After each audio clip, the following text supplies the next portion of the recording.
uncover the mesmerizing story of Grand Duchess Anastasia Romanov, a spirited princess whose life began under a cloud of royal disappointment and blossomed in a world of splendor and secret struggles. Born into the storied Romanov dynasty, her childhood defied fairy tale expectations, woven with strict discipline, bold pranks, and hidden challenges that forged her unforgettable spirit. Why did her arrival spark sighs instead of joy?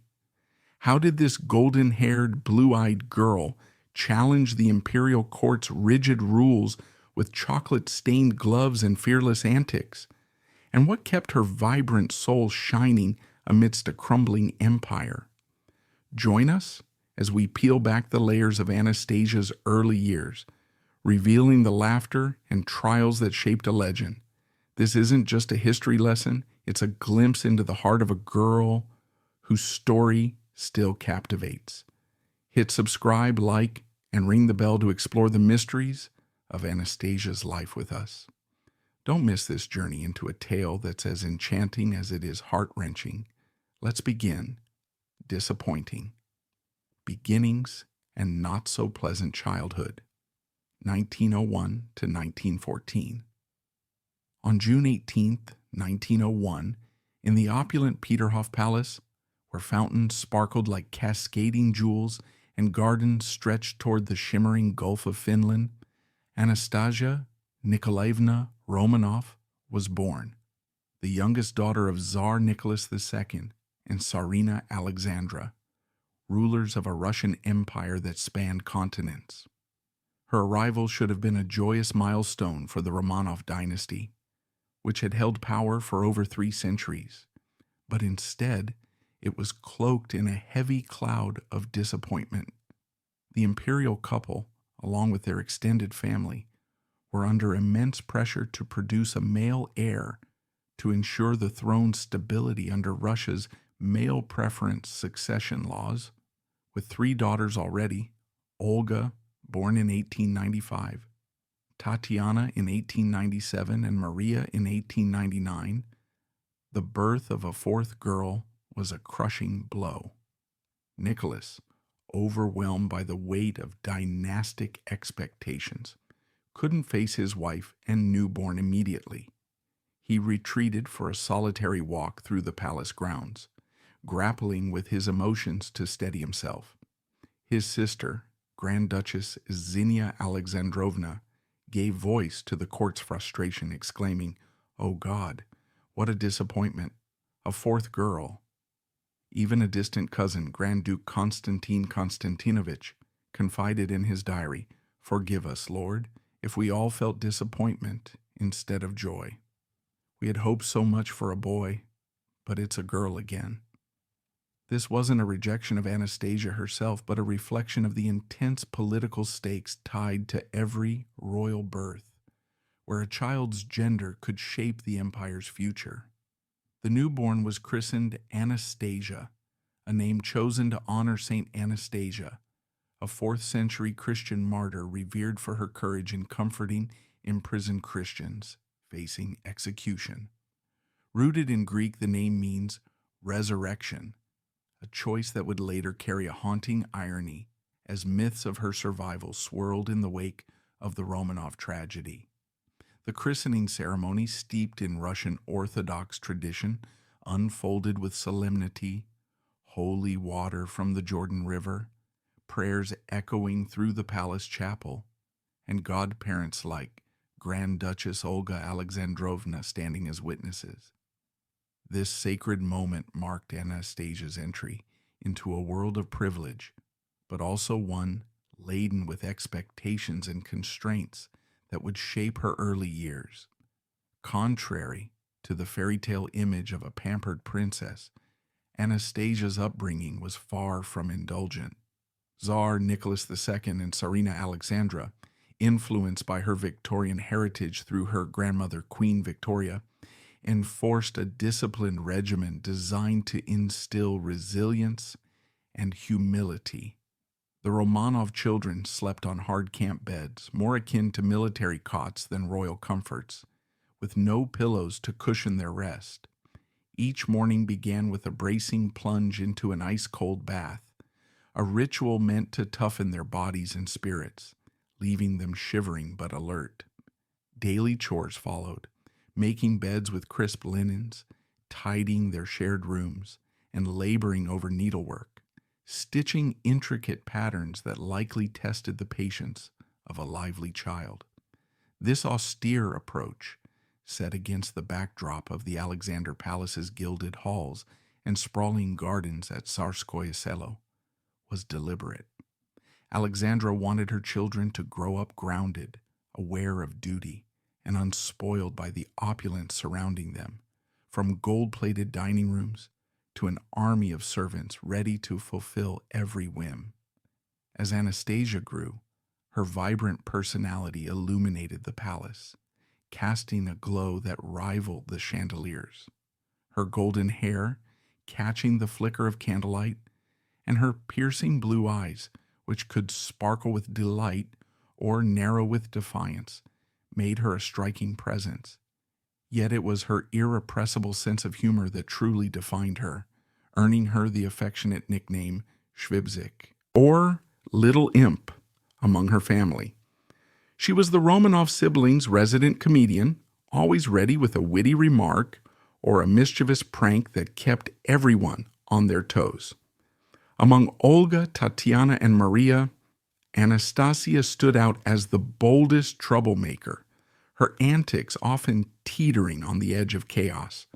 Servants learned to watch their step as she delighted in tripping them, her giggles ringing out as they stumbled and recovered. During outings to the palace grounds, she'd scramble up trees, her skirts catching on branches, and refuse to come down despite governess's exasperated pleas, savoring the fleeting freedom of being out of reach. Tutors bore the brunt of her ingenuity. She'd swap their lesson books, hide their pens, or mimic their stern voices with uncanny precision, turning study sessions into impromptu performances that left her sisters doubled over with laughter. But her mischief wasn't always harmless, revealing a sharper, almost cunning side. One winter day, during a playful snowball fight, Anastasia packed a rock inside a snowball and lobbed it at her sister Tatiana. The impact sent Tatiana crashing to the ground, likely stunned and hurt, a moment that went beyond innocent fun into something calculated and mean-spirited. In games with friends or cousins, Anastasia's competitive streak took over. She'd cheat shamelessly to secure a win, and if defeat loomed, she didn't hesitate to lash out, scratching or kicking with a ferocity that shocked those around her. Her cousin, Princess Nina Georgievna, didn't mince words, describing her as nasty to the point of being evil. Coming from a family member who witnessed her at play, this judgment carries weight, suggesting a complexity to Anastasia's character. Was it the frustration of being the youngest, always striving to stand out among her poised older sisters? Or was it a rebellion against the rigid expectations of her world, a way to carve out her own space in a palace that demanded conformity?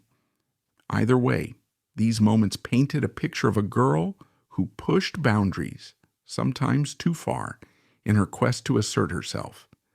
Despite the constraints of royal life, Anastasia's spirit remained untamed, a quality that set her apart in a court obsessed with decorum. The Alexander Palace, with its thick stone walls and endless corridors, was a world where every gesture was scrutinized, every dress starched to perfection. Yet Anastasia refused to be molded into a picture-perfect princess. At the age of 10, already aware of the etiquette expected of her, she pulled off an audacious act at the St. Petersburg Opera House, a grand venue of velvet seats, glittering chandeliers, and an audience dressed to impress. Settling into her seat, still wearing her pristine white gloves, a symbol of refinement, she began munching on chocolates, not with delicate nibbles, but with carefree abandon, smudging the fabric with sticky traces. This wasn't just a child forgetting manners. It was a quiet act of defiance, a declaration that she'd live on her own terms, even in the most public of settings. The image of those chocolate-stained gloves became a snapshot of her rebellion, a refusal to bow to the polished facade of royalty. Beneath this vibrant exterior, Anastasia grappled with physical struggles that added a poignant layer to her story. Her health, despite her boundless energy, was not as robust as it appeared. Chronic bunions on her big toes, painful calluses that swelled with every step, made long walks or boisterous play sessions a challenge. She pushed through the discomfort, chasing her siblings across the palace lawns or darting through games, but the pain was a constant companion, likely causing her to wince when no one was watching. More troubling was a weak back, a muscular condition that required regular massages to strengthen. These sessions were far from soothing. For a child who thrived on movement, being forced to lie still for uncomfortable treatments was torture.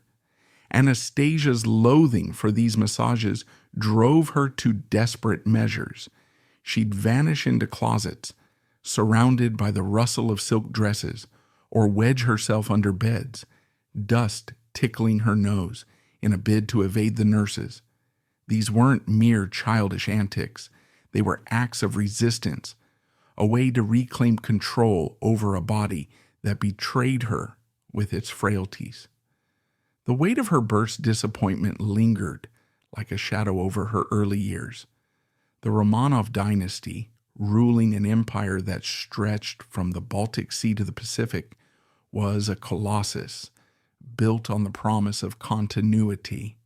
Without a male heir, the throne would pass to Nicholas's brother Michael, a prospect that threatened instability in a nation already simmering with unrest.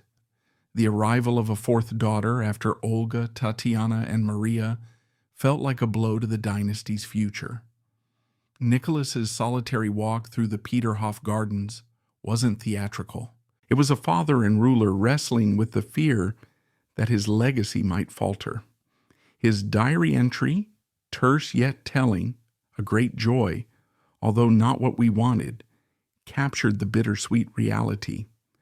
Zenia's exclamation, raw with frustration, echoed the sentiments of a court where every child's birth carried political weight.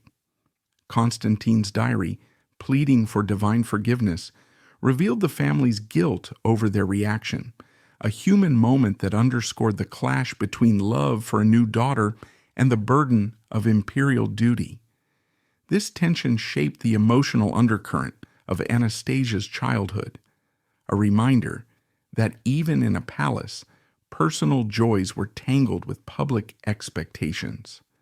The choice of her name, Anastasia, carried deep significance. Saint Anastasia's legacy of courage, sneaking into dungeons to offer solace to the condemned, resonated with the Romanovs' Orthodox faith. The Greek root, meaning resurrection, was a hopeful nod in 1901, but it would later fuel myths of survival, transforming her name into a symbol of mystery. The christening itself was a spectacle of tradition. Holy water, prayers chanted in the palace chapel, and godparents like Olga Alexandrovna lending their prestige, marking Anastasia's entry into a world of sacred and secular obligations. The disciplined upbringing was no accident. The hard camp beds, devoid of pillows, forced the children to sleep with military-like austerity, a stark contrast to the palace's gilded interiors. Morning baths, chilled to the bone, were a daily test of endurance, designed to fortify both body and spirit. Chores, making beds, tidying rooms, and stitching embroidery were non-negotiable, grounding the children in practical tasks. Alexandra's Victorian influence, inherited from Queen Victoria, emphasized humility over indulgence, ensuring her daughters didn't grow soft amid the wealth of gold-plated dining rooms and ever-present staff. This regimen built resilience in Anastasia, preparing her for challenges she couldn't yet foresee. Her personality was a vibrant force, a burst of light in a world of rigid protocol. Her golden hair shimmering in the palace's candlelit halls, and blue eyes capable of sparkling with joy or flashing with defiance, made her unforgettable. As the family's comedian, she wielded humor like a weapon, her sarcastic quips and pranks keeping everyone guessing. Tripping footmen was a favorite. She'd watch them stumble, her laughter echoing through the halls. Tree climbing was another escape. Perched high above the ground, she'd ignore calls to descend, relishing the fleeting sense of freedom. Tutors faced her cunning. She'd swap their books, hide their chalk, or mimic their voices, turning lessons into a stage for her sister's amusement. But her mischief could turn dark. The snowball incident with a rock hidden inside wasn't just a prank. It was calculated, leaving Tatiana sprawled in the snow, likely shocked and hurt. In games, Anastasia's competitive fire burned hot. She'd cheat to win, and if losing, she'd lash out, scratching or kicking without remorse. Princess Nina Georgievna's harsh label, nasty to the point of being evil, came from a cousin who saw her unfiltered, suggesting a fierceness born of frustration or rebellion against the constraints of her role as the youngest daughter.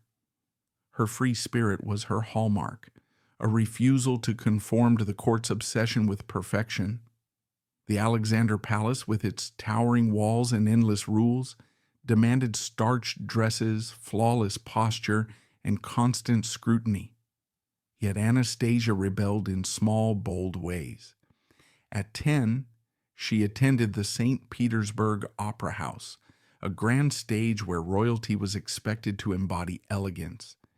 Instead, she sat defiantly, white gloves still on, munching chocolates with reckless abandon, smudging the fabric without a care. This wasn't a mistake, it was a statement. A young girl choosing joy over decorum in a world that watched her every move. Her health struggles added a hidden depth to her story. The bunions on her big toes, painful calluses, made every step a challenge, especially during the long walks or lively games she loved. She pushed through, her spirit undimmed, but the pain was real, a quiet burden she carried. Her weak back, plagued by muscle issues, required regular massages, which she despised. These weren't pampering sessions, they were grueling, forcing her to lie still when all she wanted was to run. Her resistance was fierce. She'd hide in closets surrounded by the scent of silk and satin or crawl under beds, dust clinging to her dress in a desperate bid to escape.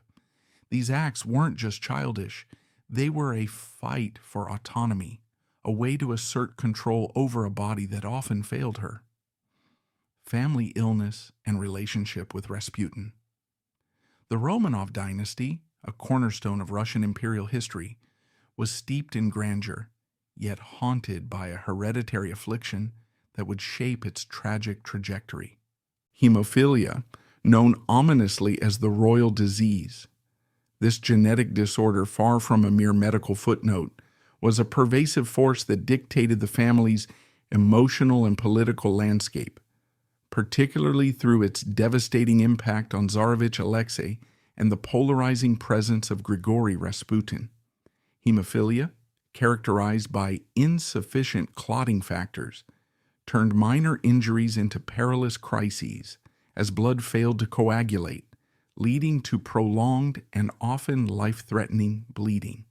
The condition's prevalence among European royalty stemmed from the intricate web of intermarriages, particularly those tied to Queen Victoria of England, whose genetic legacy unwittingly spread this disorder across the continent's royal houses.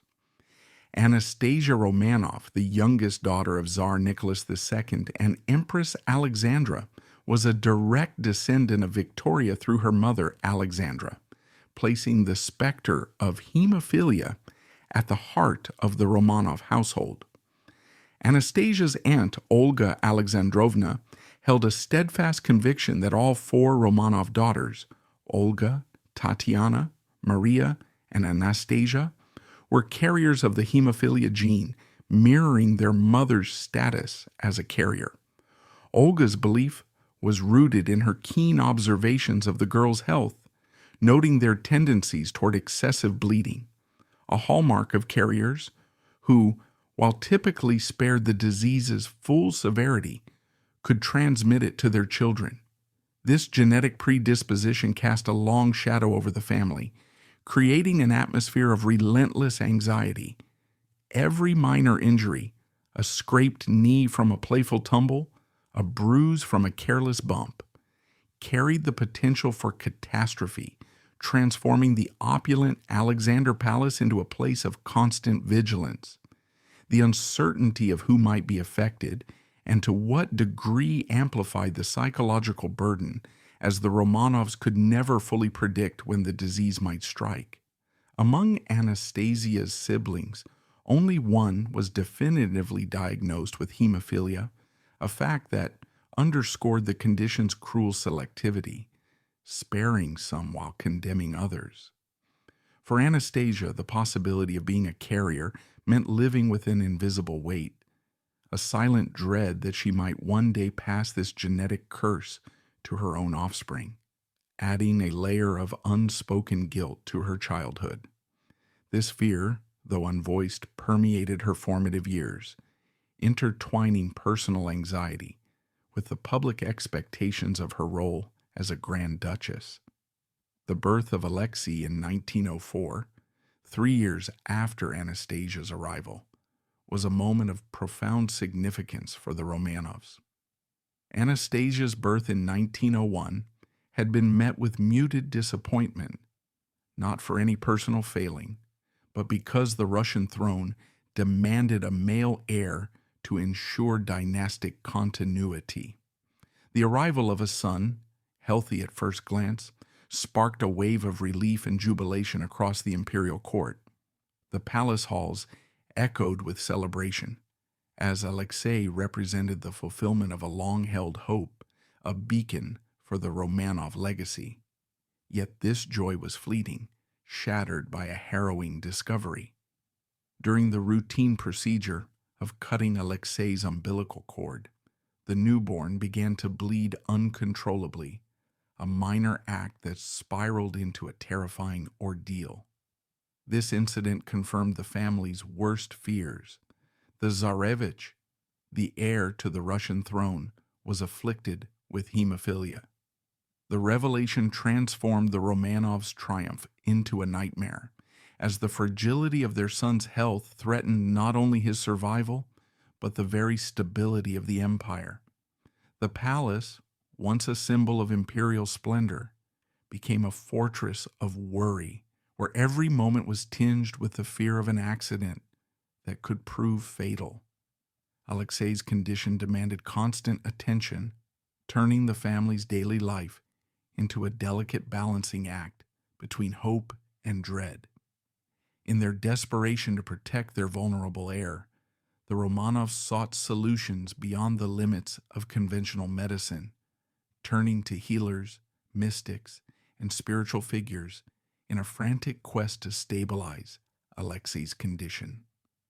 This search, born of love and fear, set the stage for the arrival of Grigory Rasputin, a figure whose influence would both sustain and unravel the family.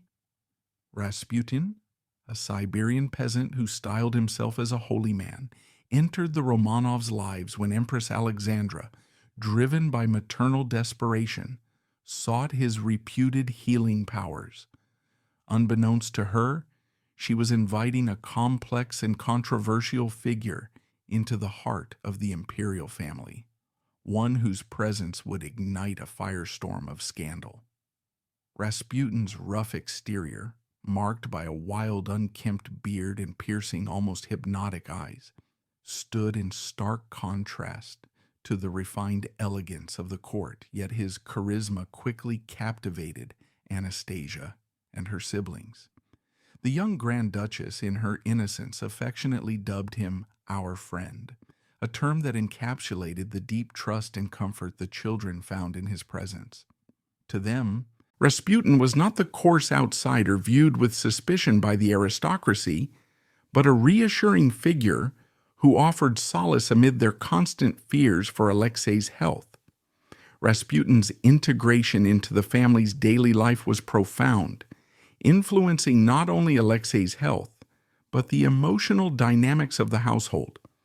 The Romanov children, raised in the sheltered confines of the palace, found in Rasputin a rare, unfiltered connection, a break from the rigid protocols that governed their lives. Their complete ease with him, unusual in the formal world of imperial etiquette, revealed the depth of their isolation and the vulnerability that made them cling to his presence. Rasputin's ability to seemingly alleviate Alexei's bleeding episodes, whether through prayer, hypnosis, or the sheer force of his personality, appeared miraculous to the family. Historical accounts suggest that his interventions, possibly by calming Alexei and reducing stress-induced bleeding, had a tangible effect, fostering a dependency that blinded the Romanovs to potential dangers. This reliance was not merely medical, but deeply emotional, as Rasputin became a pillar in a household haunted by the specter of hemophilia.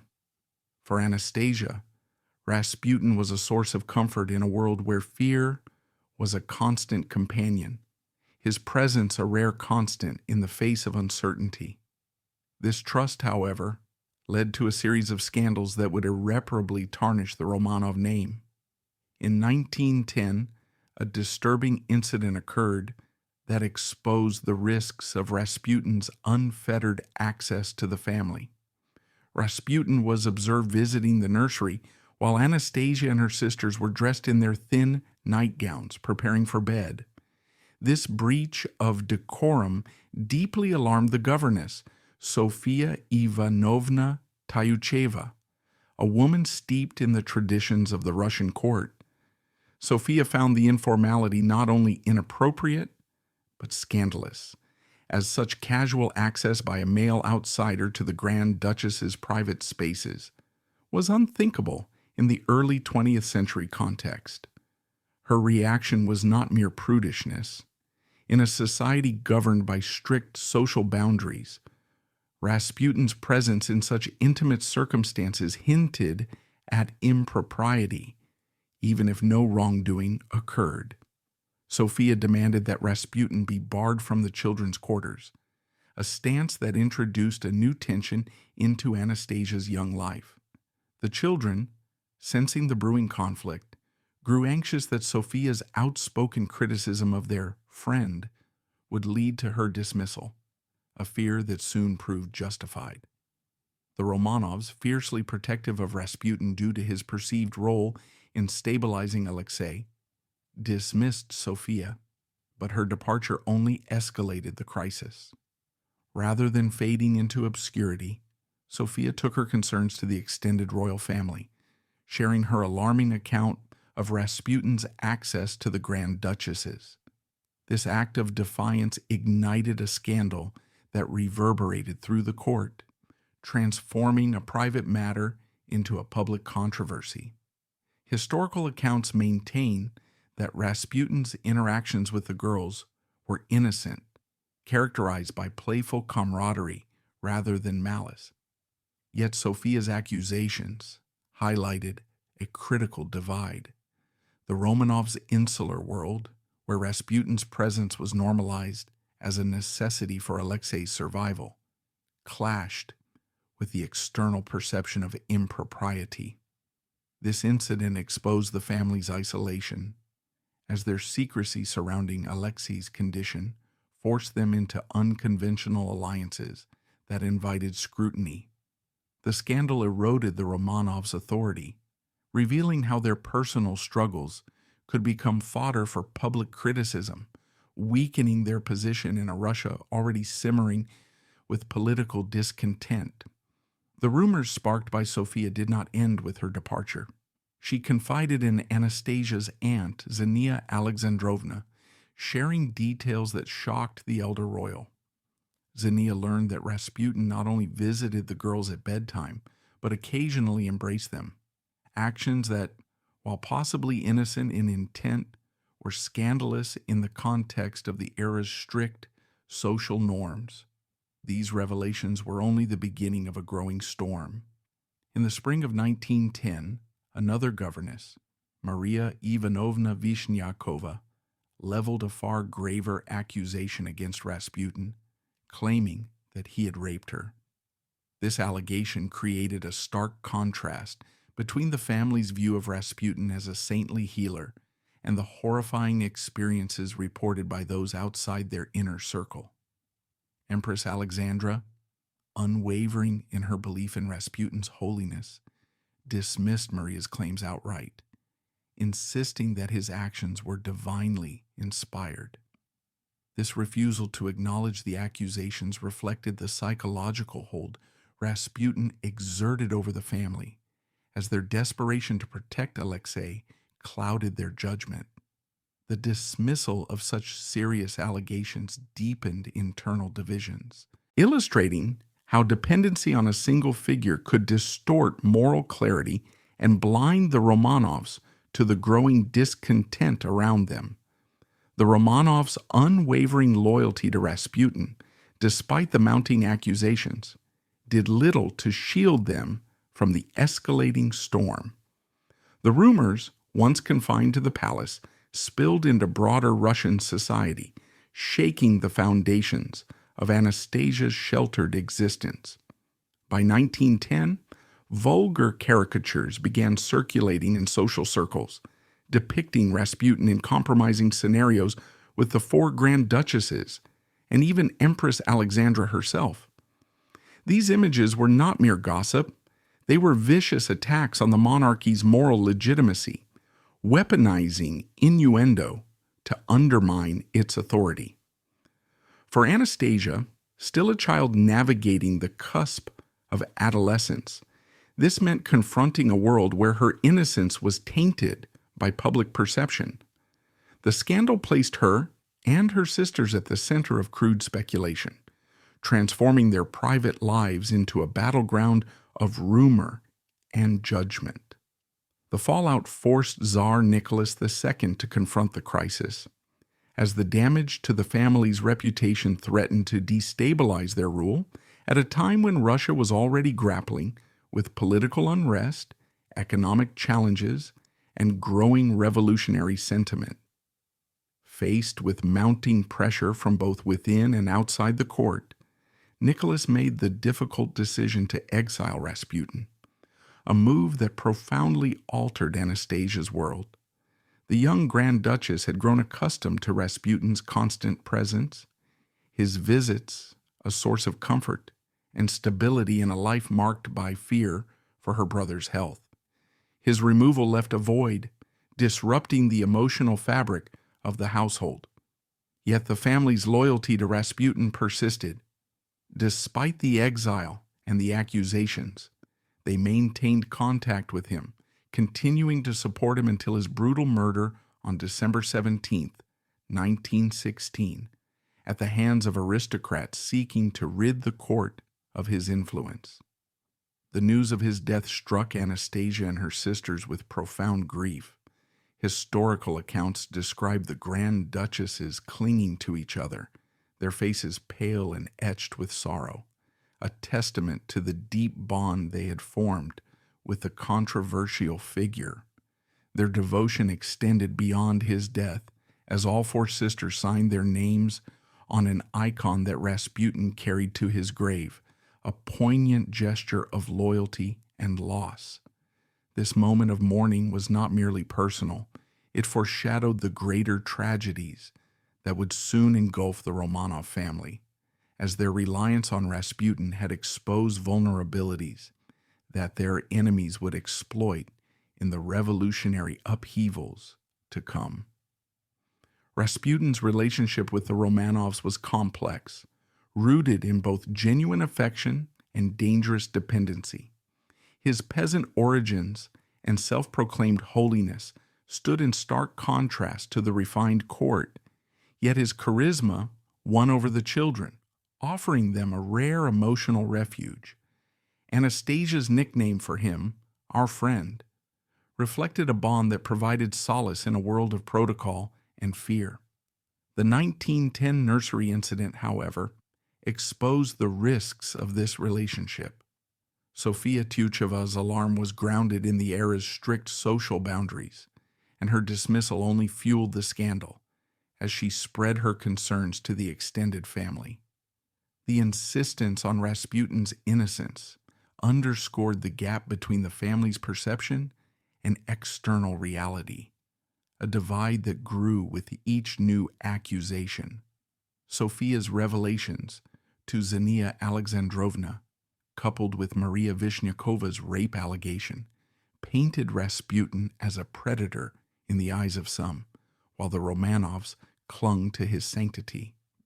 Alexandra's refusal to believe Maria's claims revealed the extent of her dependency, as Rasputin's perceived miracles for Alexei outweighed any evidence against him. The beginning of the Russian Revolution and the period of imprisonment, 1914 to 1918. World War I erupted in 1914, plunging Russia into a conflict that would strain its resources, economy, and social fabric to the breaking point. Russia's involvement stemmed from alliances and territorial ambitions, but poor leadership and inadequate preparation led to devastating losses on the Eastern Front. By 1915, Tsar Nicholas II assumed direct command of the military, a decision that tied his personal reputation to the war's failures. For the Romanov family, the war brought both patriotic duties and domestic disruptions. Anastasia, at just 13 years old in 1914, was too young to serve as a Red Cross nurse like her mother and older sisters Olga and Tatiana, who trained and worked in hospitals. Instead, Anastasia and her sister Maria contributed in a more informal capacity, visiting wounded officers at a private hospital on the grounds of Tsarskoye Selo, the imperial residence near St. Petersburg. These visits were not mere formalities. They represented a genuine effort to boost morale among the injured soldiers, many of whom had suffered horrific wounds from trench warfare and artillery bombardments. Anastasia excelled in this role by leveraging her natural vivacity and playful personality. She engaged the officers in games such as checkers and billiards, activities that provided a temporary escape from the grim realities of pain, amputation, and death. Historical accounts emphasize how her presence brought levity to the wards. One convalescing officer, Felix Dassel, later recounted his vivid memories of Anastasia, describing her laughter as resembling a squirrel's chatter, sharp, quick, and infectious, capable of cutting through the heavy atmosphere of suffering. He also noted her energetic gait, so rapid and enthusiastic that she appeared on the verge of stumbling, which added to her endearing childlike charm. This behavior was characteristic of Anastasia's personality, often described as mischievous and spirited, contrasting with the more reserved demeanor of her older sisters. Anastasia's contributions highlight the Romanov family's attempt to humanize the monarchy during a time of national crisis. By interacting directly with soldiers, she and Maria bridged the gap between the isolated elite and the common people bearing the war's brunt. However, these efforts were limited in scope and ultimately insufficient to stem the growing discontent. The war exacerbated food shortages, inflation, and labor strikes across Russia, with millions of casualties fueling anti-Tsarist sentiment. For Anastasia personally, these hospital visits may have been her first exposure to the harsh consequences of global conflict, fostering a sense of empathy but also underscoring her sheltered upbringing. Family dynamics during this time remained close-knit, with the sisters, collectively known as OTMA, Olga, Tatiana, Maria, Anastasia, supporting one another. though the absence of their father at the front lines increased the burden on Tsarina Alexandra, whose German heritage made her a target of suspicion and rumors. As the war dragged on, internal pressures mounted, culminating in the Russian Revolution. The February Revolution of 1917 was triggered by bread riots in Petrograd, formerly St. Petersburg, where workers and soldiers protested against food scarcity and the Tsar's mismanagement. Within days, the unrest escalated into a full-scale uprising, with troops mutinying and joining the revolutionaries. Tsar Nicholas II, returning from the front, found himself isolated and was forced to abdicate on March 15, 1917, March 2nd, in the old-style calendar used in Russia at the time. He relinquished the throne not only for himself but also for his hemophiliac son, Alexei, hoping to preserve some stability under a provisional government led by Alexander Kerensky. This abdication plunged the Romanov family into immediate peril. Anastasia, then 15, and her siblings were swept into the vortex of blame directed at the Tsar for Russia's woes. Massive battlefield deaths exceeding 2 million, economic collapse, and widespread poverty. The family's once secure world shattered as they were placed under house arrest at the Alexander Palace in Tsarskoye Selo.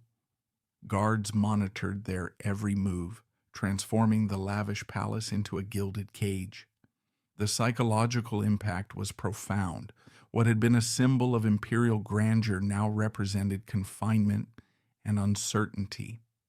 Anastasia, known for her high spirits, likely struggled with the sudden loss of freedom, though accounts suggest the family initially maintained routines like lessons and family meals to preserve normalcy. Compounding the revolution's upheaval was a severe health crisis within the family. In January 1917, just before the abdication, Anastasia and her siblings contracted measles during an innocent play session in the snow with a young officer who unknowingly carried the virus. Measles, a highly contagious disease, spread rapidly among the children, leading to high fevers, rashes, and complications. The treatment at the time often involved medications containing arsenic or other harsh substances, which tragically caused their hair to fall out in clumps. Devastated by this disfigurement, particularly poignant for teenage girls accustomed to elaborate hairstyles, Anastasia and her sisters made the bold decision to shave their heads bald in the spring of 1917, believing it would promote regrowth. This act can be analyzed as a small assertion of control in a world spinning out of their grasp, symbolizing resilience amid vulnerability. In the context of their imprisonment, however, physical appearance paled in comparison to survival concerns. The illness weakened the family at a critical juncture, delaying any potential escape plans and heightening their dependence on guards and medical staff loyal to the new regime. By August 1917, as the provisional government faced threats from advancing Bolshevik forces, the Romanovs were evacuated to Tobolsk in Siberia for supposed safety. This relocation, undertaken by train under heavy guard, marked the beginning of true exile.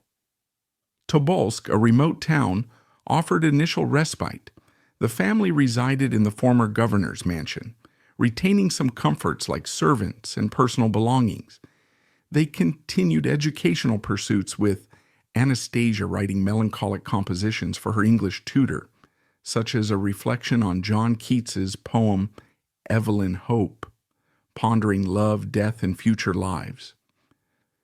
When she died, she was only 16 years old. There was a man who loved her without having seen her, but knew her very well. He never could tell her that he loved her, and now she was dead. But still, he thought that when he and she will live their next life, whenever it will be that... This writing reveals Anastasia's emerging introspection, perhaps influenced by the family's precarious fate. Life in Tobolsk allowed moments of joy as evidenced by a letter Anastasia sent to her sister Maria on May 7th, 1918. We played on the swing. That was when I roared with laughter. The fall was so wonderful.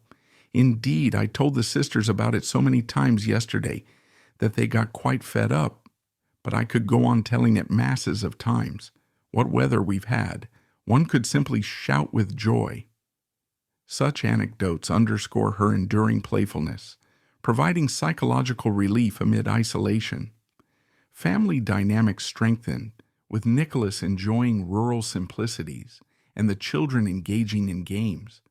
But underlying anxiety grew as rumors of trials circulated. The October Revolution of 1917, when Bolsheviks under Lenin overthrew the provisional government, drastically altered their situation. Bolshevik ideology viewed the Romanovs as symbols of oppression, and hatred intensified. Guards began drawing vulgar, obscene illustrations on the fences surrounding their compound, intended to humiliate the Grand Duchesses and erode their dignity. This psychological warfare aimed to break their spirits, targeting the young women's modesty and royal poise. Anastasia, with her feisty nature, likely felt the sting deeply, though no direct quotes capture her reaction. By March 1st, 1918, privileges eroded further. The family was switched to soldiers' rations, depriving them of luxuries like coffee and butter, staples that had maintained a semblance of normalcy. Their 10 remaining servants were dismissed, forcing self-reliance in chores, which symbolized the stripping of their status. This demotion was not just material but emotional, reinforcing their fall from grace. In April 1918, a major disruption occurred. Nicholas, Alexandra, and Maria were transferred to Yekaterinburg, a Bolshevik stronghold, while Anastasia remained in Tobolsk with her ailing brother Alexei and sisters Olga and Tatiana. This separation, though brief, was heartbreaking, amplifying fears of permanent division. Anastasia, at 16, took on caregiving responsibilities for Alexei, whose hemophilia flared under stress, highlighting her maturity amid crisis. Reunion in May 1918 at the Ipatiev house in Yekaterinburg brought relief but heightened danger. The house, dubbed the House of Special Purpose, was fortified, and any anti-revolutionary sentiment in the town could trigger execution. Conditions at Ipatiev house were brutally restrictive, embodying total subjugation. The family lost access to personal belongings, forbidden from speaking languages other than Russian. A multilingual household's comfort erased to prevent secret communications. Titles were revoked. They were addressed by plain names, diminishing their identity. Guards confiscated valuables, including money and gold bracelets from the Duchess's wrists, a tangible violation of their past wealth. Isolation was enforced rigorously. A 4-meter-high wooden fence encircled the property, blocking views and symbolizing a barrier to hope. Rooms were sealed, windows initially covered with newspapers, then whitewashed with lime, leaving only a small fortochka, vent window, in Anastasia's bedroom for air. This setup led to a near-fatal incident. Defying strict orders against peeking out, Anastasia's curiosity prompted her to glance through the fortochka. A guard immediately fired, the bullet narrowly missing her head. This event illustrates her rebellious spirit clashing with oppressive control, nearly costing her life, and underscoring the guard's hair-trigger vigilance. Desperate for ventilation, Nicholas and Alexandra petitioned to unseal some windows.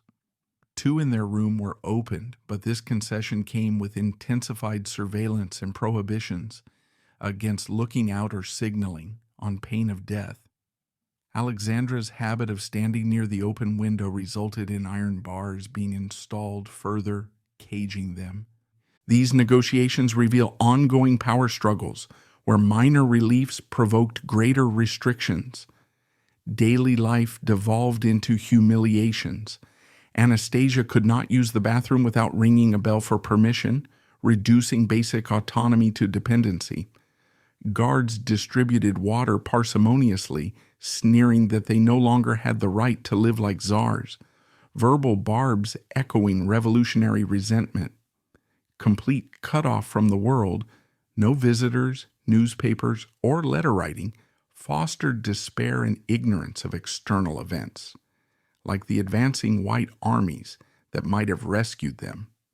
Guards' recollections provide insight into Anastasia's character under duress. One described her as very friendly and full of fun, fond of comic mimes with dogs, while another called her mischievous but offensive, her provocative comments causing tension. These contrasts reflect how her liveliness persisted, but grated on captors, potentially exacerbating hostility. Psychologically, this confinement eroded the family's resilience. Initial adaptability in Tobolsk gave way to despondency. By July 1918, priests noted them kneeling during prayers for the dead, appearing hopeless.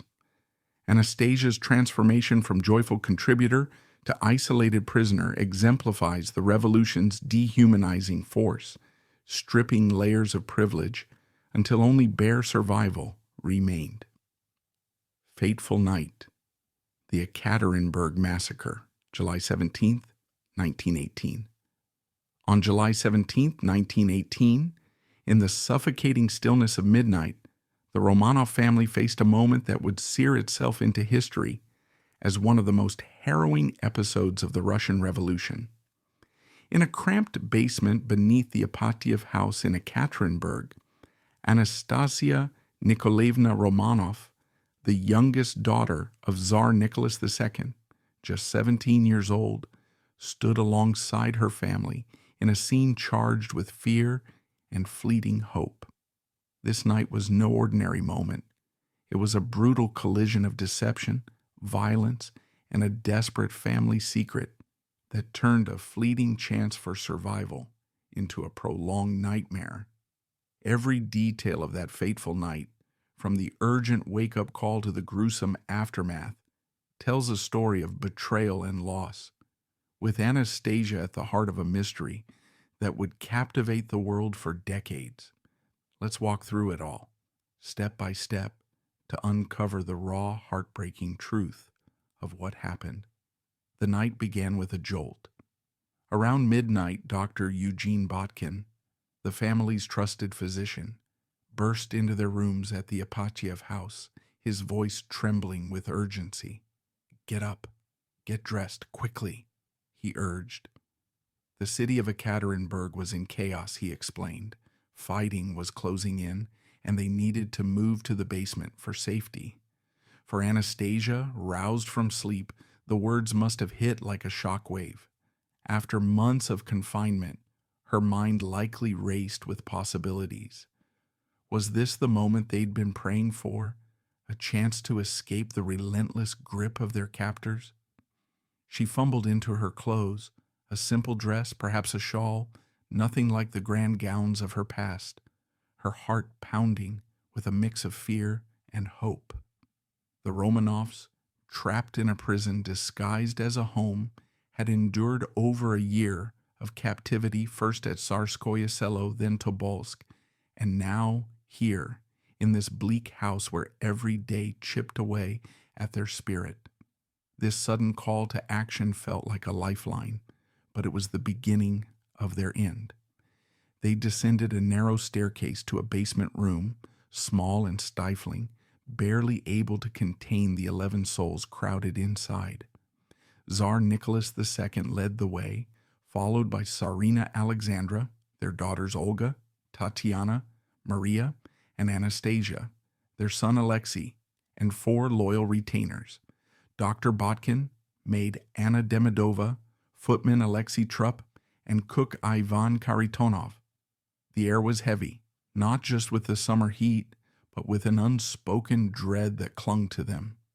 Nicholas, ever the protective father, noticed Alexandra's frailty, Years of worry over Alexei's hemophilia and the empire's collapse had left her weakened, and Alexei's fragility, his 13-year-old body ravaged by his illness. He asked the guards for chairs, a small gesture to ease their discomfort. The guards complied, dragging in 2 wooden chairs, but out of earshot, one muttered a chilling remark. "The heir wants to die in a chair. Fine, let him have one." It was a cruel, mocking jab, a hint of the savagery to come, but the family, unaware, held on to the fragile hope that safety was near. Anastasia stood close to her sisters, likely clutching their hands, her blue eyes darting around the dim, bare room for some sign of reassurance. The walls seemed to press in, the single light casting harsh shadows. A guard stepped forward, announcing that a truck was waiting outside to take them to a safer location. For a brief moment, that promise must have sparked a flicker of relief, a way out of the nightmare of captivity, a chance to slip free from the Bolsheviks' grasp. But it was a lie, a calculated deception to keep them calm and compliant. Minutes later, the door swung open, and a squad of guards stormed in, their faces cold and resolute. Yakov Yurovsky, the commandant, held a piece of paper, and his voice cut through the silence like a blade. "Nikolai Alexandrovich, in view of the fact that your relatives are continuing their attack on Soviet Russia, the Ural Executive Committee has decided to execute you." Those words were a death sentence, the final blow to a family already stripped of everything but each other. The room erupted into chaos. Nicholas, stunned, turned to his family, his voice breaking as he stammered, "What? What?" His eyes swept over their faces, Alexandra pale and resolute, Olga, Tatiana, and Maria clinging to each other, Alexei small and vulnerable, Anastasia, her spirit still fierce despite the fear. He was a father desperate to shield them, but time had run out. Alexandra and Olga tried to make the sign of the cross, a final act of faith in their orthodox beliefs, but the deafening crack of gunfire shattered their prayers. Pistols blazed, bullets tearing through the air, and the basement filled with thick smoke and dust, so dense it choked out the light. The small space became a suffocating haze, a nightmare where screams and shots blended into a cacophony of terror. Behind that veil of chaos, the true horror was only beginning to unfold. As the smoke began to thin, the scene was devastating. Nicholas lay crumpled on the floor, his chest pierced by 3 bullets, his life extinguished almost instantly. Alexandra was gone too, a single shot to her head, ending her suffering in a heartbeat. But the nightmare wasn't over. Against all odds, Anastasia and her siblings were still alive, their pained moans and cries cutting through the haze like a knife. The guards, expecting a swift execution, were thrown into a frenzy. Why weren't the children dead? Their survival wasn't a miracle. It was a cruel twist that prolonged their agony. In a panic, the executioners turned to bayonets, thrusting the blades wildly in the dim light, desperate to finish the job. But even this brutal force fell short. Anastasia and Maria, pressed against the cold basement wall, curled into themselves, hands shielding their heads in a futile attempt to ward off the onslaught. The question lingered, unspoken but urgent.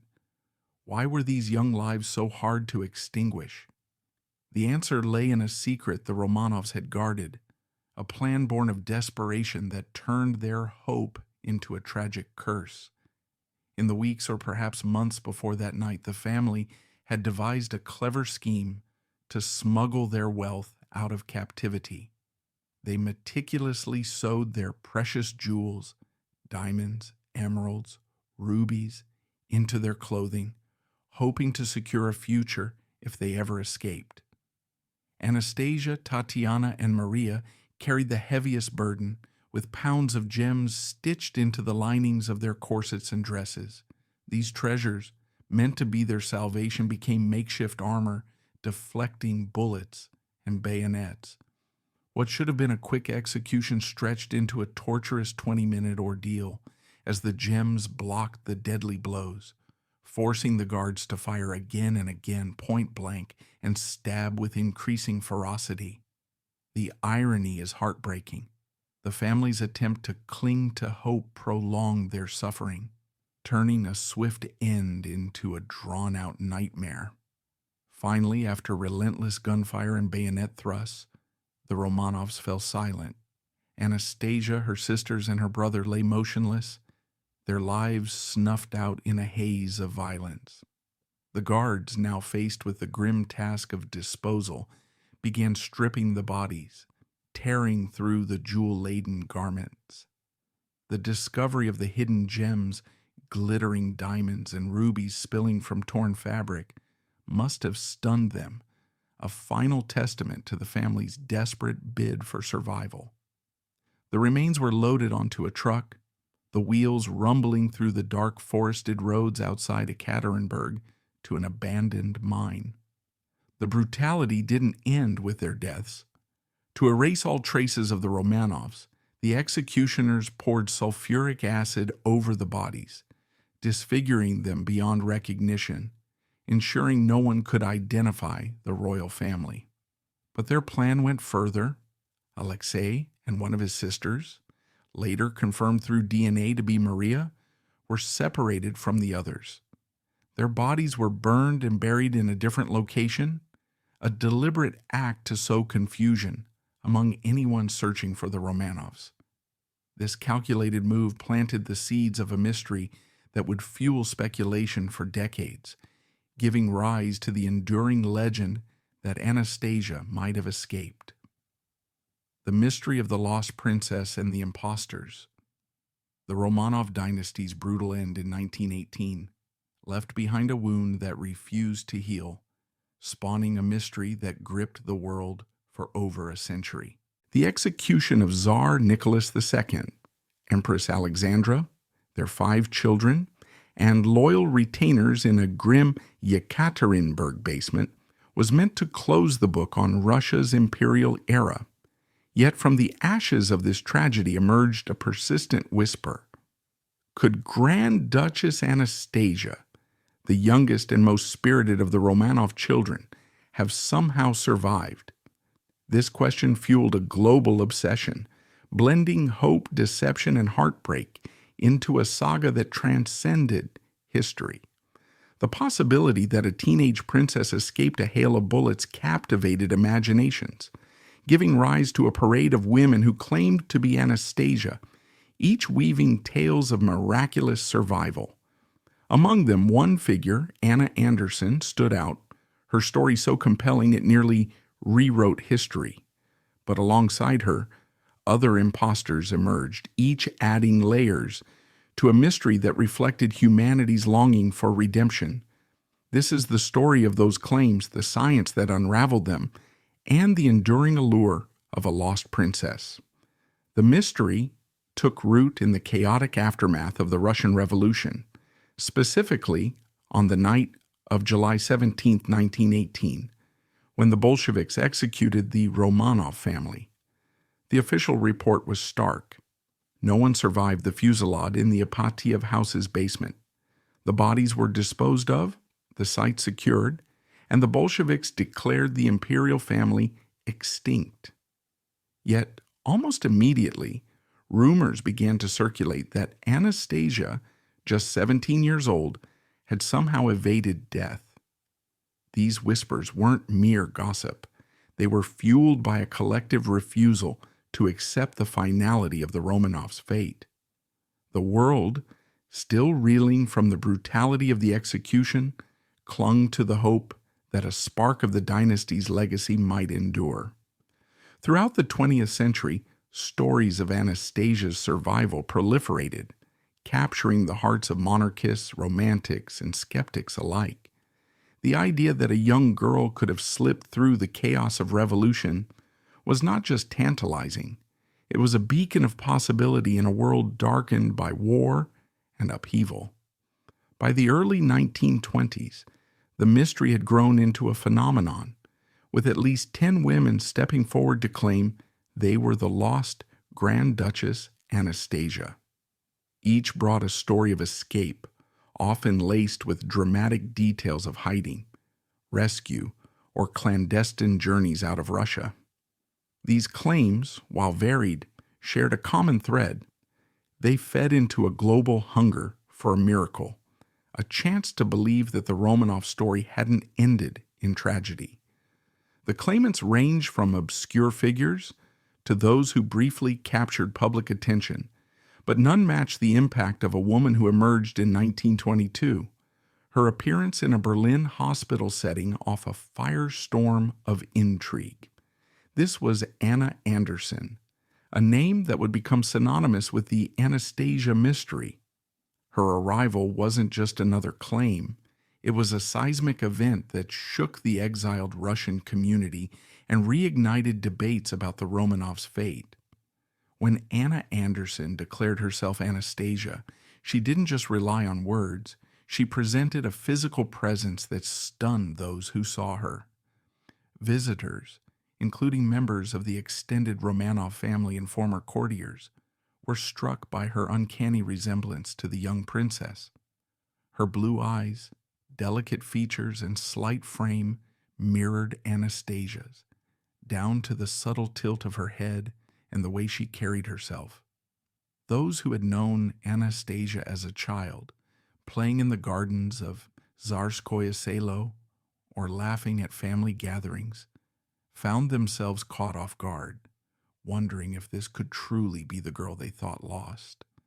Some swore her mannerisms, like the way she smiled or gestured, were eerily familiar, as if Anastasia's spirit had somehow returned.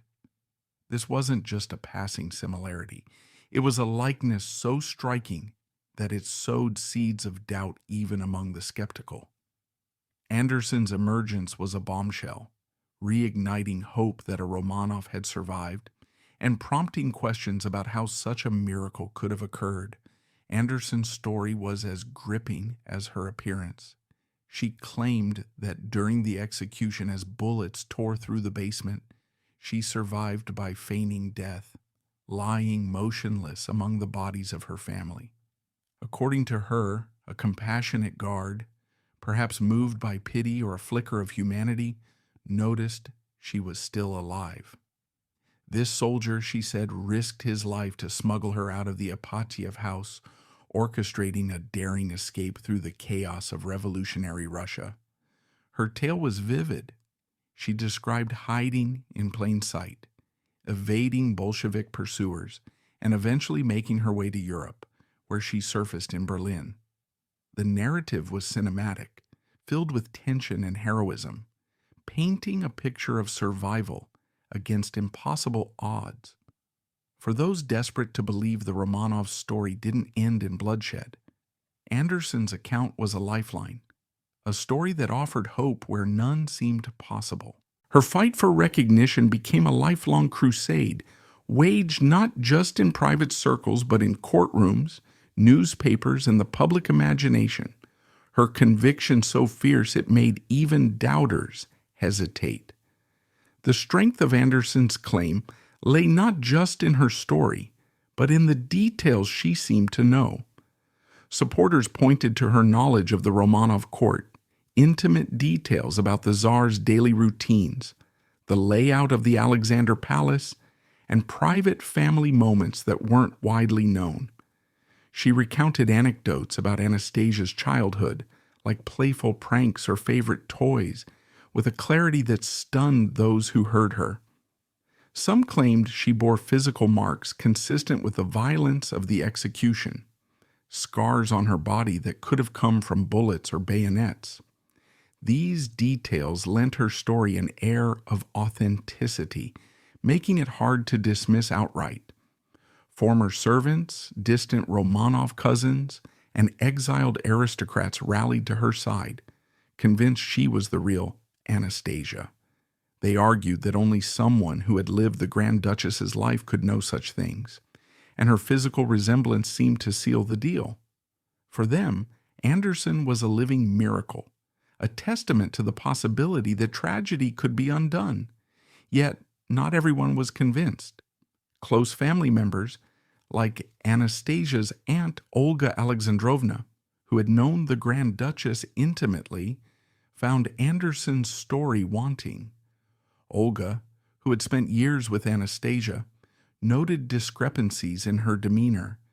Anderson's accent carried a Polish lilt, not the refined Russian of the imperial court. Her manners, while polished, lacked the effortless grace of a Grand Duchess raised in luxury. Some of her memories were vague or suspiciously aligned with the information that had appeared in newspapers or been shared by exiled courtiers eager to recount palace gossip. The Romanov family was split, with some embracing Anderson as a lost sister and others dismissing her as a fraud. Her legal battles, which spanned decades, saw her fight for recognition as Anastasia, seeking not just validation but access to rumored Romanov fortunes in European banks.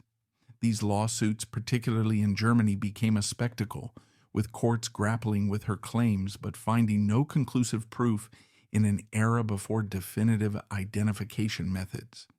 For years, Anderson's story held the world in suspense, her life a whirlwind of media frenzy, legal wrangling, and endless speculation. She lived as both a celebrity and a pariah, celebrated by supporters who saw her as a symbol of hope, and vilified by detractors who viewed her as a cunning opportunist exploiting a family's tragedy. Her persistence kept the Anastasia mystery alive, inspiring books, plays, and films that romanticized her tale. But the truth was biding its time, and it arrived with devastating clarity in 1994, a decade after Anderson's death in 1984. Advances in DNA testing allowed scientists to compare tissue samples from Anderson to the blood of Prince Philip, Duke of Edinburgh, a direct relative of the Romanovs through Queen Victoria's lineage. The results were unequivocal. Anderson's DNA did not match the Romanov line. She was not Anastasia. For her supporters, this was a crushing blow, a moment when hope collided with science. Many reluctantly conceded that the DNA evidence had won, closing a chapter they had clung to for decades. Further testing delivered an even more startling revelation. Anderson's mitochondrial DNA matched perfectly with the family of Franziska Szankowska, a Polish factory worker who had vanished around 1920, just as Anderson appeared in Berlin. Franziska, a woman with a troubled past marked by mental health struggles and a workplace injury, had seemingly reinvented herself as Anastasia, crafting a deception so convincing it fooled countless people.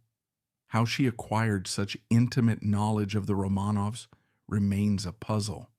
Some speculate she gleaned details from exiled Russians in Europe who were eager to share stories of the fallen dynasty. Others suggest she studied books or relied on her own imagination, piecing together a narrative from fragments of public knowledge. Her ability to embody Anastasia's persona was a testament to her cunning, but also to the era's limitations in verifying identity. In a world without DNA testing, her story thrived on ambiguity, fueled by the emotional weight of the Romanov tragedy and the collective desire for a happier ending. Anna Anderson wasn't the only one to claim Anastasia's identity. The 20th century saw a string of imposters, each with their own version of the escape narrative, though none matched Anderson's fame or impact. Nadezhda Ivanovna Vassilieva, for example, emerged in the 1920s, insisting she was the lost princess. Her story, however, lacked the polish and charisma of Anderson's, and she quickly faded into obscurity, unable to withstand the scrutiny of skeptics. Eugenia Smith, another claimant, gained brief attention in the 1960s, with a memoir asserting she was Anastasia. Her narrative, while intriguing, lacked the physical resemblance or detailed evidence needed to sustain her case, and she, too, fell from the spotlight. Perhaps the most poignant case involved two young women in the Ural Mountains, taken in by a sympathetic priest in 1919. They claimed to be Anastasia and her sister Maria, living quietly as nuns until their deaths in 1964.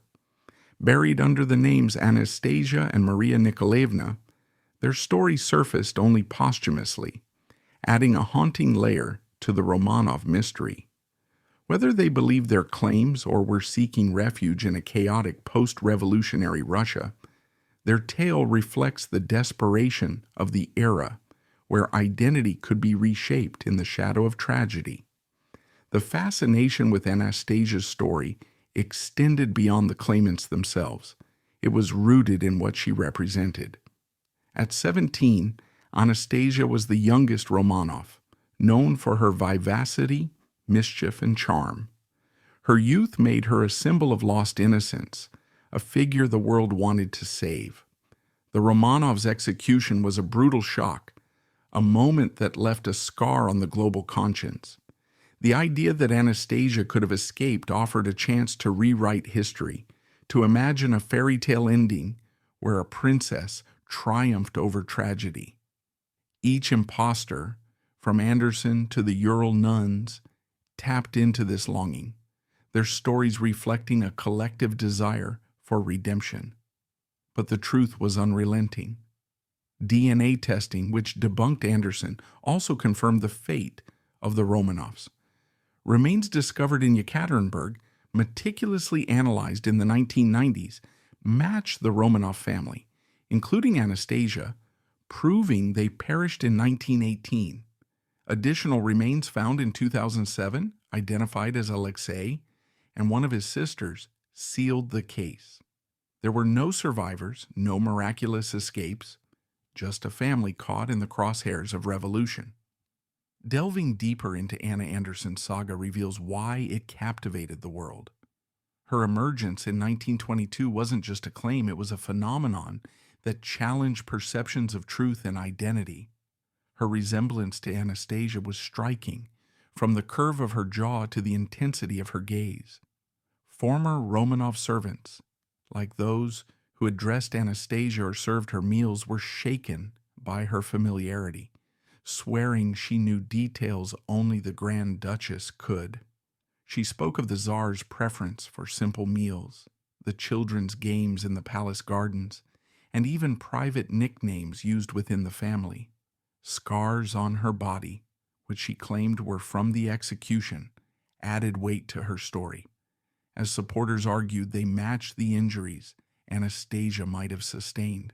Her conviction was palpable, her narrative delivered with an emotional depth that felt authentic, as if she had lived through the horrors she described. Skeptics, however, saw through the cracks, and Olga Alexandrovna, who had doted on Anastasia, found Anderson's story unconvincing. The Polish accent was a red flag, as was her occasional vagueness about specific events.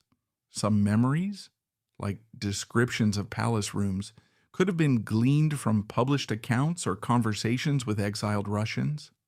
Her legal battles, particularly in German courts, became a decades-long saga, with Anderson seeking recognition as Anastasia and access to rumored Romanov wealth. These lawsuits, while high-profile, often stalled due to lack of definitive evidence, leaving her claim in limbo. The Romanov family's division, some supporting her, others rejecting her, mirrored the broader public's split, with monarchists clinging to hope and pragmatists dismissing her as a fraud. The DNA evidence in 1994 was a game-changer, but Anderson's ability to sustain her deception for so long is worth examining.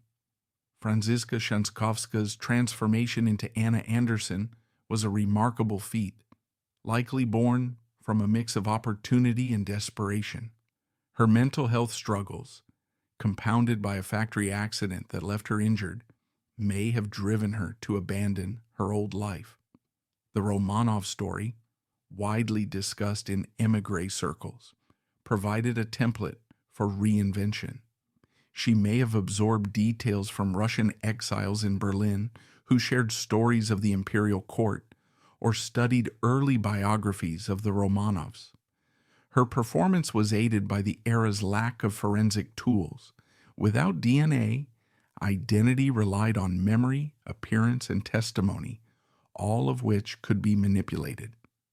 Anderson's success was a product of both her skill and the world's willingness to believe, a testament to the power of hope in the face of tragedy. The lesser-known claimants, while overshadowed by Anderson, added their own dimensions to the mystery.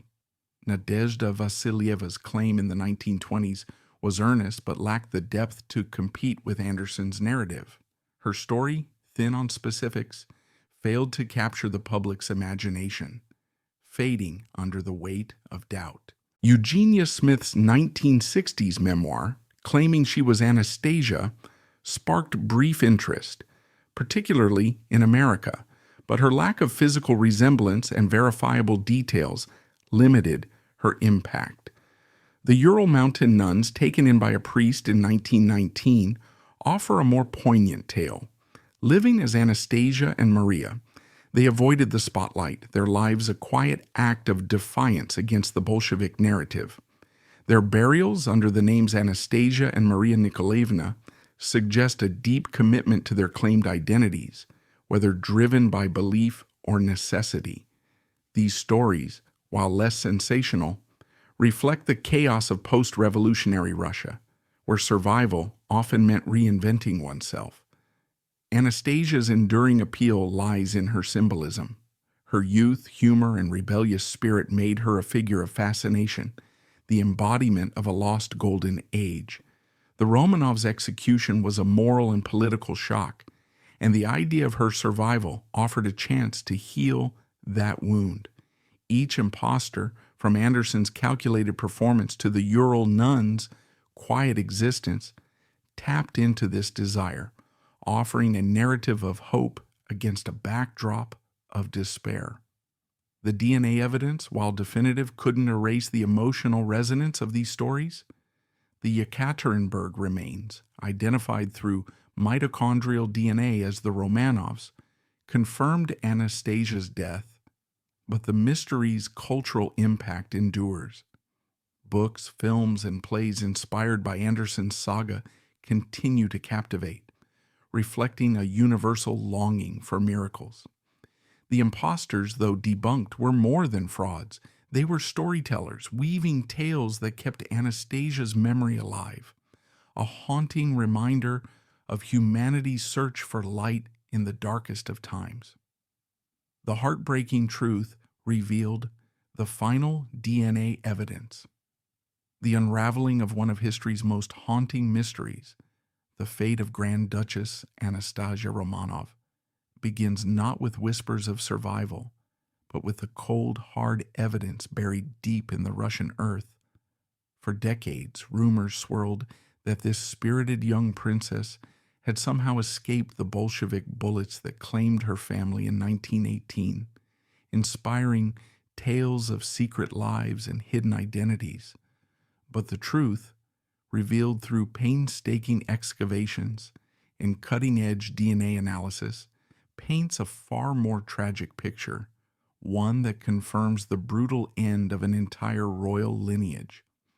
Let's dive into this story step by step, exploring the discoveries, the initial confusions, the scientific breakthroughs, and the enduring legacy that turned Anastasia into a symbol of lost innocence and revolutionary cruelty.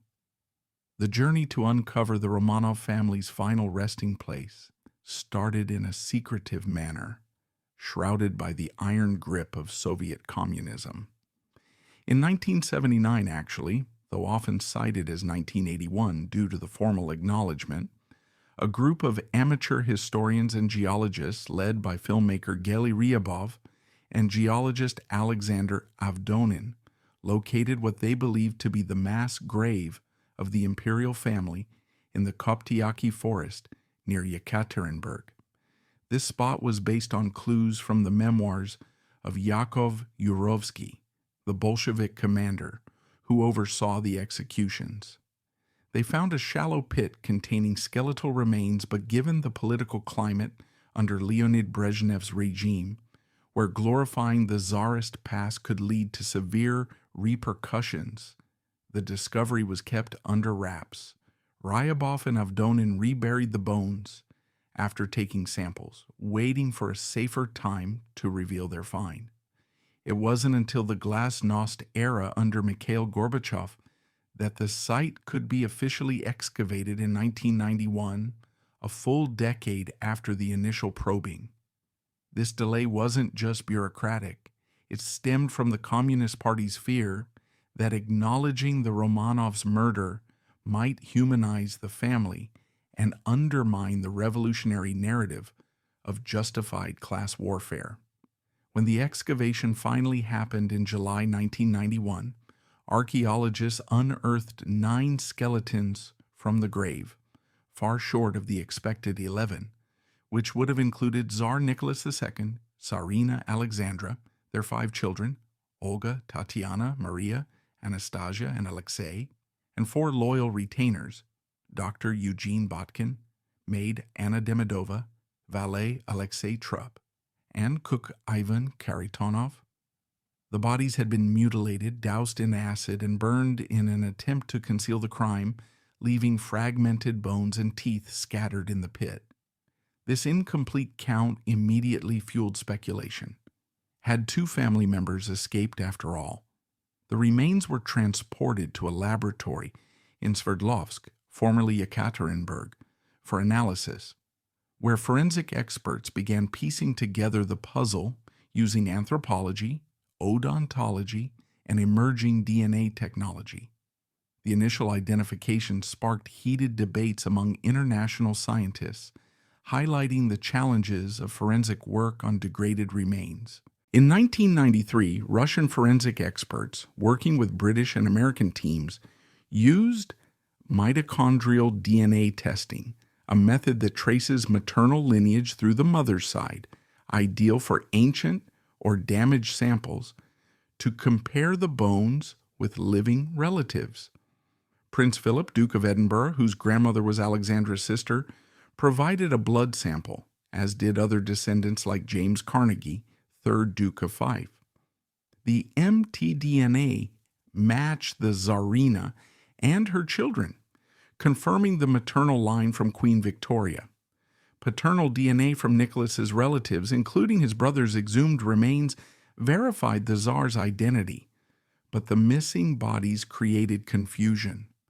American scientists, led by figures like Dr. William Maples from the University of Florida, argued that the absent remains belonged to Anastasia and her brother Alexei. Their reasoning focused on skeletal maturity.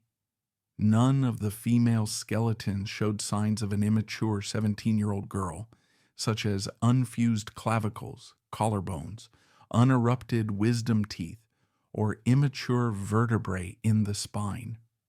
Anastasia, born on June 18, 1901, was just 17 years and 1 month old at the time of the execution on July 17, 1918, so her bones should have reflected that adolescent stage.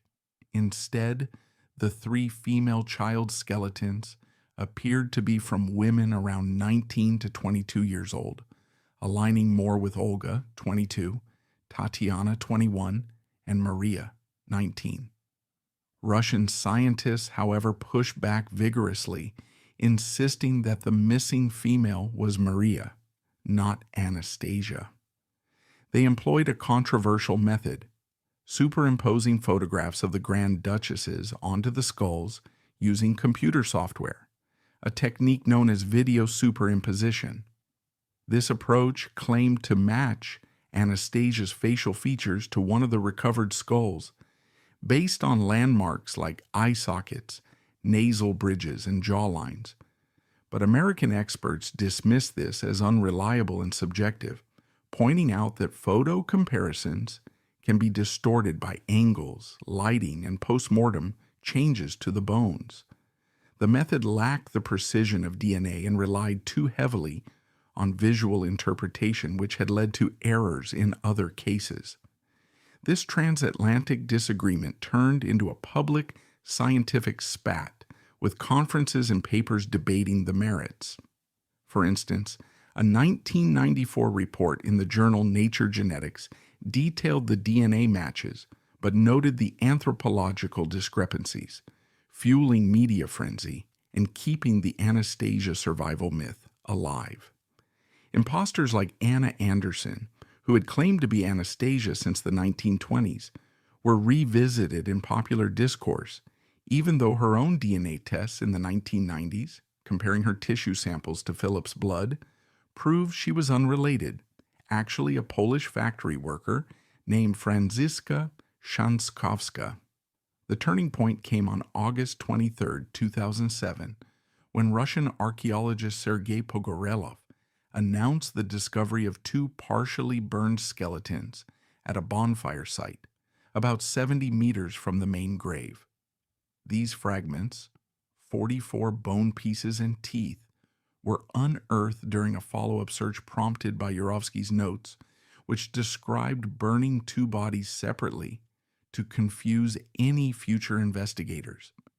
The remains included a boy's skeleton, estimated at 12 to 15 years old, matching Alexei's age of 13, and a young woman's aged 18 to 23. Chemical analysis revealed sulfuric acid residues consistent with the executioner's attempts to dissolve the bodies. Anastasia had been 17, while Maria was 19. So the age range leaned toward Maria, but definitive proof required DNA.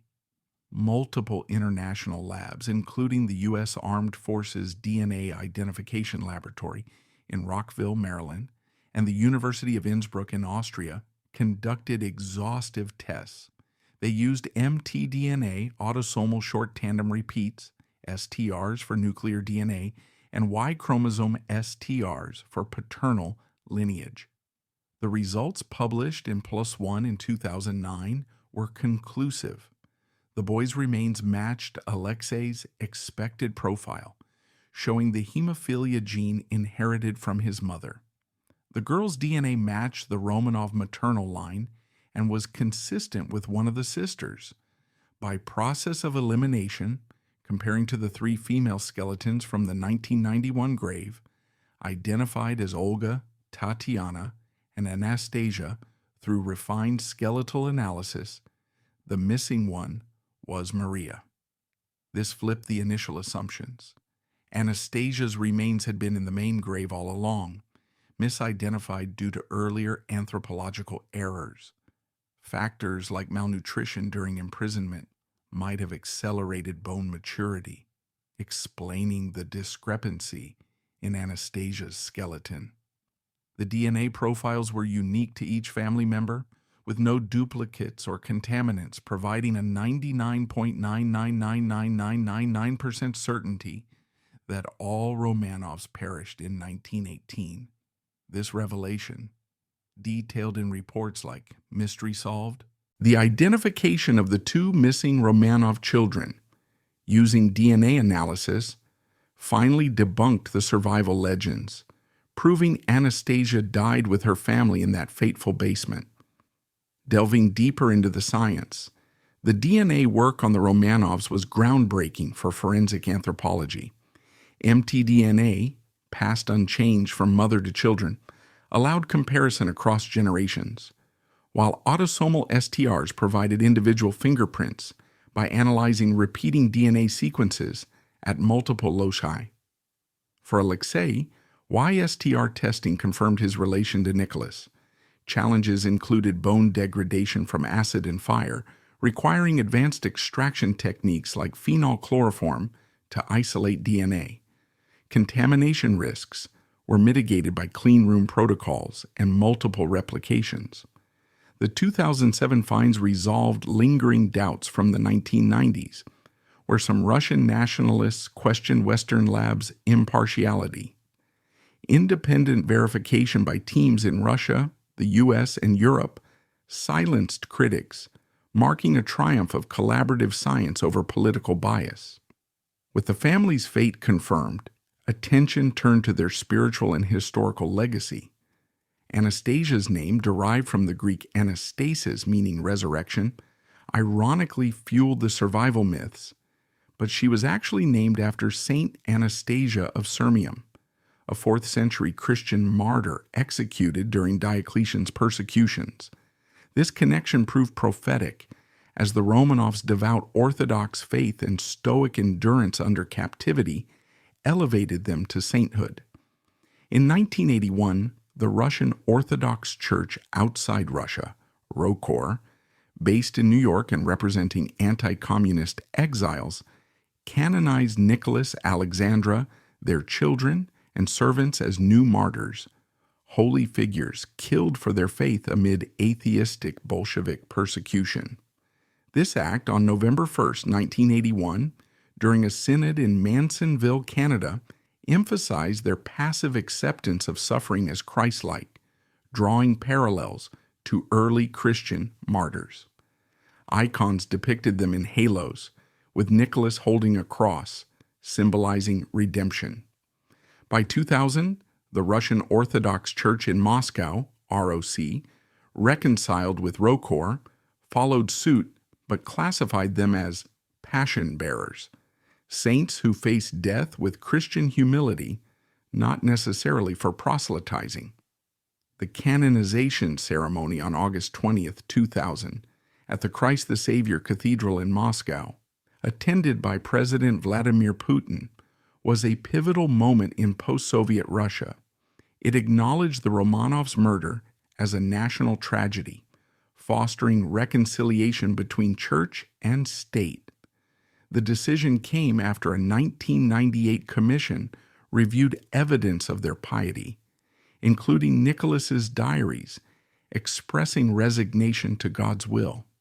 Critics argued it glossed over Nicholas's autocratic rule, but supporters saw it as healing historical wounds.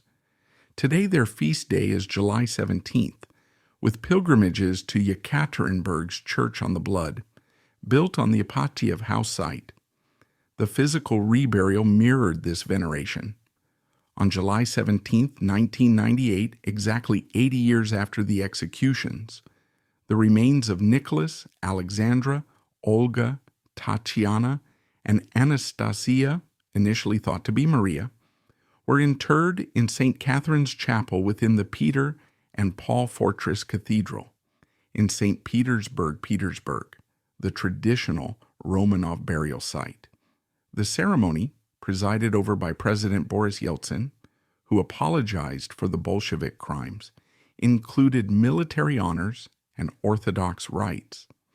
Alexei and Maria's remains, confirmed in 2007, were buried alongside in 2015 after further DNA verification, completing the family vault. This act symbolized Russia's confrontation with its past, though some Orthodox hardliners initially resisted due to doubts about the bones' authenticity.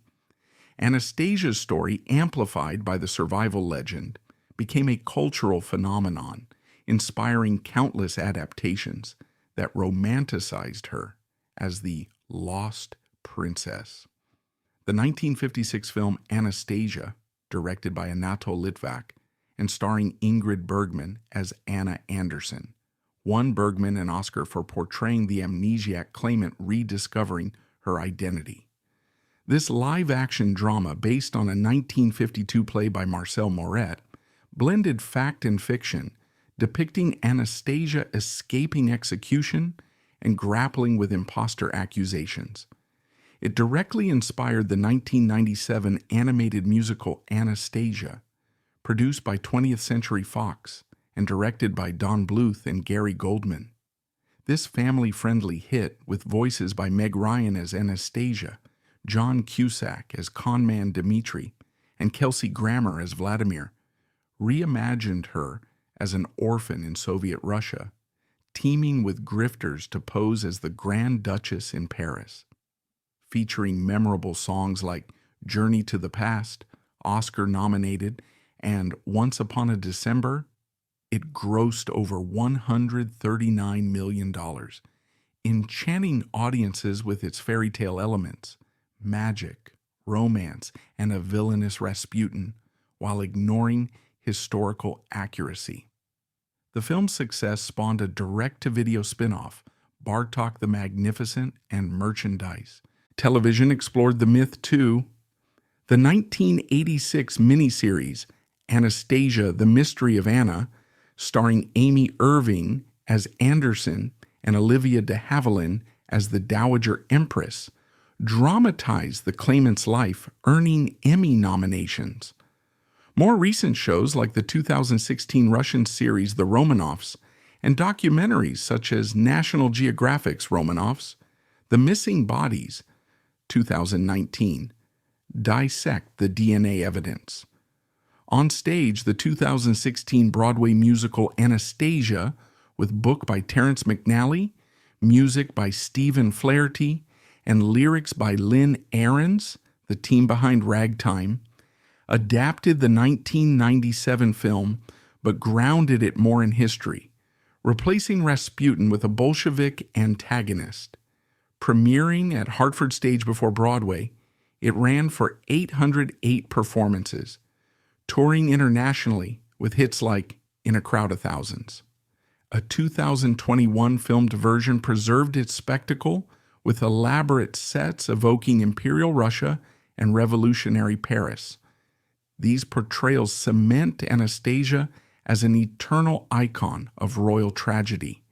From her birth on June 18, 1901, as an unwanted fourth daughter, Nicholas reportedly wept, hoping for a son after 3 girls, to a childhood marked by mischief like pranks and nicknames Imp or Schwiebzik, yet plagued by illnesses including measles that left her bald temporarily. Her bonds with sisters, OTMA, and hemophiliac brother Alexei were tight, but controversial ties to Rasputin, whose healing of Alexei fueled scandals, tainted the family. Imprisonment stripped her privileges, leading to that fatal night. Her death at 17 exemplifies the revolution's ruthlessness, erasing a dynasty. In conclusion, Grand Duchess Anastasia's life, vibrant, playful, yet abruptly ended by uncontrollable historical forces, stands as a poignant testament to the Russian Revolution's horrors.